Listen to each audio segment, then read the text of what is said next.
touch the buttons.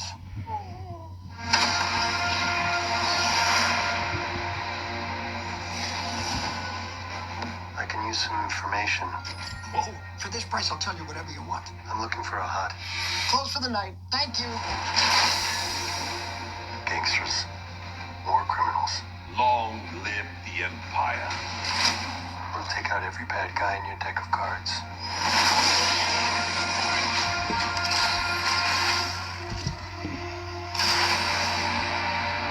This isn't about revenge.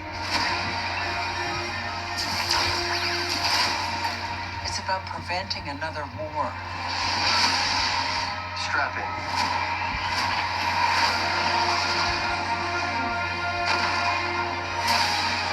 You will suffer.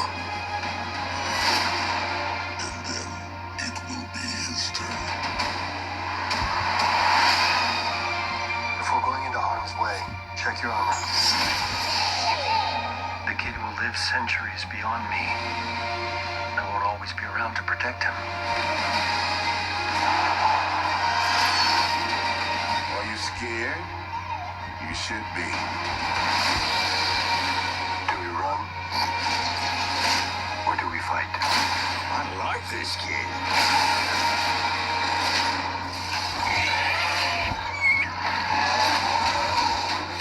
What are you waiting for?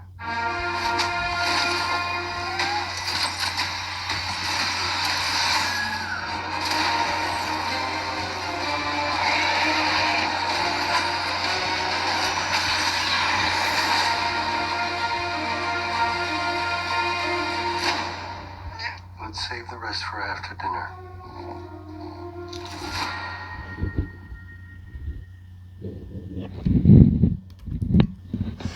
All right.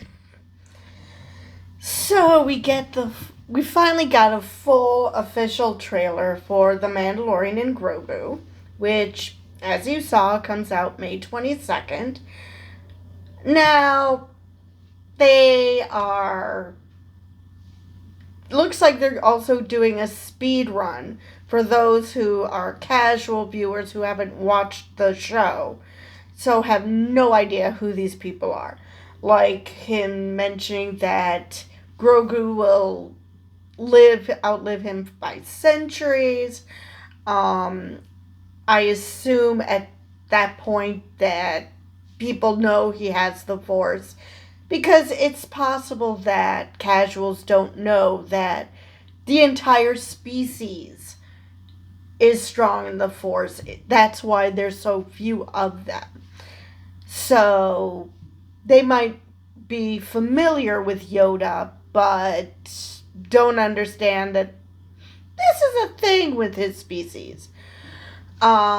Which it's like, I won't always be there to protect him, and I'm just like, yeah, it won't be long before the tables are turned and he's going to be protecting you full time as opposed to the other way around, because he's that strong.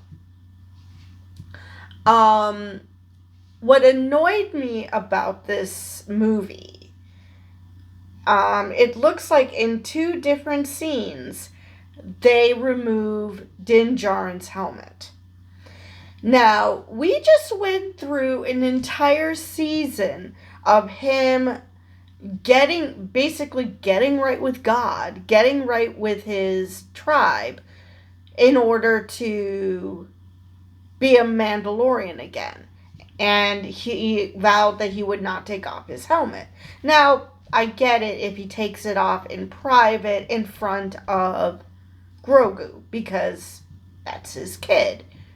That seems like it's perfectly okay to do. Kids can see their parents' faces. It's fine. But now I get it when it comes to theatrical releases, you have Pedro Pascal, you want to show his face. I do get that. However, again, we just went through an entire season of him desperately wanting to fit back in with the Mandalorians, so he, went through all this to ensure that he can be right with the tribe. So unless there's been such a significant time jump that things have changed, either by the Mandalorians that they're not as strict, now that everyone seems to have come together on Mandalore, maybe things are not as strict, so he's not as hung up at the fact that his helmet was taken off. Or he personally is like, yeah, screw it. I mean, it's not like I took it off on purpose. It was taken off of me. So it doesn't have the same effect. Because now that I think about it, the armorer did ask him if he removed the helmet purposely. And this is him having the helmet removed from him. So I guess in that case, it's fine. Nobody's going to have a fit about it because it's not like he did it on purpose. Let's see. What else did I want to mention about this? So we're seeing a bit more of Grogu action. I'm sorry, did Grogu just hijack another baby's pram? I mean, did I just see that? I mean, I realized that the parent took the kid out of the pram to run for their lives because of a monster. But it looked like they commandeered Grogu, commandeered another baby's pram. So it looks like even though they started it off by saying they're looking for a hut, it sounds like that isn't the only bad guy they're going through, that this movie is going to be about going after a lot of bad guys. I don't know if the Hutts are the big bad or if they're just another day at the office. And we see him, it looks like, without his helmet, Din is fighting one of the Hutts, one of the younger Hutts. I'm blanking on his name. And now I don't know if he's fighting him in order to get him on his side, or the twins are making them fight, or who knows what the reason is. Because we also see him fighting someone else. So who knows what's going on. And I don't know if they seem to be you see him looking at some vault. So I guess that's the ultimate prize, is that vault. We do see a bit of Grogu action, so I'm looking forward to that. Definitely looking forward to that. I loved it that they did the two gags. Number one, they did the gag of him just pushing buttons feverishly. Now, it seemed like in previous trailers, like he actually knew what he was doing. But based on what Din Djarin was saying when he told him to stop, and he actually listened, I'm going to say he still doesn't. Either that or he was just being a baby and playing around, because we remember Yoda. He was doing all sorts of silly stuff and making a mess and doing this and doing that, acting like an overgrown toddler or a wrinkled toddler, one of the two. So maybe that's just him being playful and, not that he doesn't know what the heck he's doing yet. He just is being that way. The other gag, which we also got in a previous trailer with Sigourney Weaver's character, is him stealing the cookies. Here we see him eating the cookies. We don't know if it's from the general or somebody else. But he's eating the cookies, and Din takes it away from him and says, yeah, you can have the rest after dinner. And I'm just thinking, you really think that that's going to spoil this kid's appetite? He's constantly hungry. He's constantly eating. It'll be fine. But, he's being a responsible parent, and, you eat dessert after you eat your meal. Grow food first and then dessert. Don't know why people are like that. I mean, yeah, eat dessert first. What's wrong? What's wrong with that? Of course, the expression is life is short, eat dessert first. But in Grogu's case, life isn't short.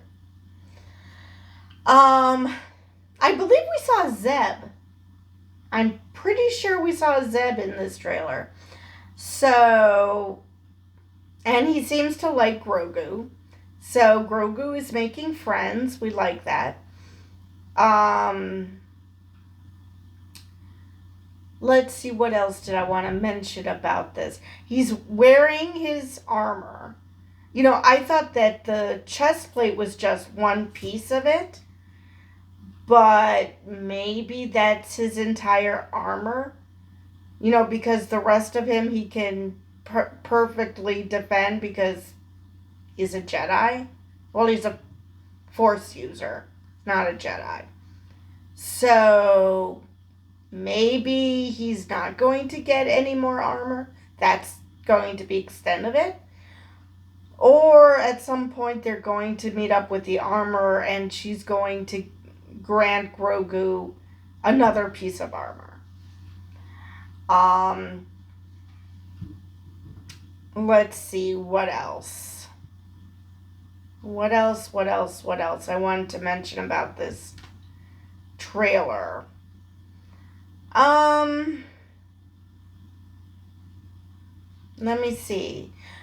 The first person who threw off his Din Djarin's helmet, he looks familiar and I can't figure out who he is. I mean, he looked very similar to, I think, the Sith apprentice in The Acolyte, but I'm not completely sure. But anyway, so yeah, this was just a hodgepodge of scenes from around the movie, so who knows what order it's in. But if you haven't seen previous trailers, he works for Sigourney Weaver's character. She's the general. I think she's a general. And apparently their job is to prevent a war, so they're probably going after the Shadow Council. What the Hutts have to do with the Shadow Council, God only knows. Because my understanding is the Hutts are not pro-Empire or pro-Resistance. They're just off doing their own thing, if I remember correctly. It's possible they like the Empire more because the Empire basically let them do whatever the hell they wanted, but I really don't remember. So maybe that's why they're a part of this. That they're part of going after the Empire, the Imperial Council, the Shadow Council, simply because of what the Hutts represent. That's a possibility. I think I've covered everything I wanted to in this video. Yeah, I think I've covered everything I wanted to from this trailer. So with that, I will see you guys in the next video.